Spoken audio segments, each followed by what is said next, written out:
দীর্ঘ ১৯ বছর পর নিজের পৈতৃক ভিটা বগুড়ায় ফিরছেন বিএনপির ভারপ্রাপ্ত চেয়ারম্যান তারেক রহমান। আগামী ২৯ জানুয়ারি তার এই সফরকে কেন্দ্র করে রাজনৈতিক অঙ্গনে ছড়িয়ে পড়েছে উচ্ছ্বাস। শহর জুড়ে চলছে ব্যাপক প্রস্তুতি, সাজানো হচ্ছে দলীয় কার্যালয় ও গুরুত্বপূর্ণ সড়ক। বগুড়া থেকে এম এ রহিমের রিপোর্ট, জানাচ্ছেন ইশরাত জাহান। বগুড়া শহর দীর্ঘদিন পর এক ঐতিহাসিক সফরের অপেক্ষায় পুরো নগরী। আগামী ২৯ জানুয়ারি আসছেন বিএনপি চেয়ারম্যান তারেক রহমান।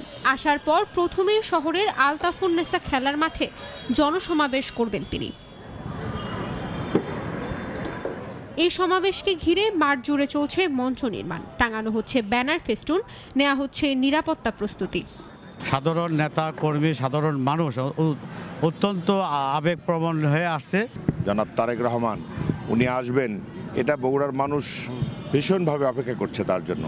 সমাবেশ শেষে নিজের নির্বাচনী এলাকা বগুড়া সদর ৬ আসনের বিভিন্ন ওয়ার্ডে সাধারণ মানুষের সঙ্গে সরাসরি গণসংযোগ করার কথা রয়েছে তারেক রহমানের। দেশনায়ক তারেক রহমান বগুড়ার প্রার্থী হয়েছেন। উনি যেমন প্রথম সংসদ সদস্য প্রার্থী হিসেবে বগুড়াকে বেছে নিয়েছেন, তার পিতৃভূমিকে বেছে নিয়েছেন, অনুরূপভাবে আমাদেরও এটি একটি বড় সৌভাগ্য। আমরা নিজেদেরকে অসম্ভব সৌভাগ্যবান মনে করি। শহীদ রাষ্ট্রপতি জিয়াউর রহমান বহুদলীয় গণতন্ত্র প্রতিষ্ঠা করেছিলেন। বেগম খালেদা জিয়া স্বৈরাচার মুক্ত বাংলাদেশ করেছিলেন। বাংলার মানুষ এখন মনে করে তারেক রহমানের নেতৃত্বে গণতন্ত্র আবার মুক্ত হবে। সফরের আরেকটি গুরুত্বপূর্ণ অংশ বগুড়া ৭ আসন। এই আসনটি সাবেক প্রধানমন্ত্রী ও বিএনপি চেয়ারপারসন বেগম খালেদা জিয়ার দীর্ঘদিনের নির্বাচনী এলাকা হিসেবে পরিচিত।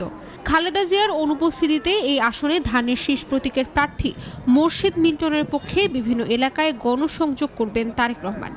বগুড়ার নেতাকর্মীদের আবেগ, অনুভূতি, উচ্ছ্বাস আলাদা।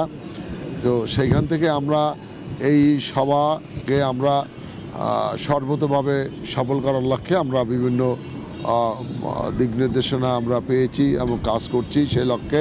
বগুড়া মানুষের একমাত্র আপনজন হলো বিয়া পরিবার। যে পরিবারকে বগুড়া যখন ভালোবাসেছেন শহীদ রাষ্ট্রপতি জিয়া রহমান, বেগম খালেদা জিয়া, ঠিক বগুড়া মানুষকে প্রাণের মতন ভালোবাসেন এই দেশনায়ক তারেক রহমান। এই সফরকে কেন্দ্র করে শহরের গুরুত্বপূর্ণ সড়কগুলো পরিষ্কার পরিচ্ছন্ন করা হচ্ছে। দলীয় নেতাকর্মীদের পাশাপাশি বিভিন্ন দপ্তরের কর্মচারীরাও ব্যস্ত সময় পার করছেন প্রস্তুতিমূলক কাজে। ইশরাত জাহান, নাগরিক।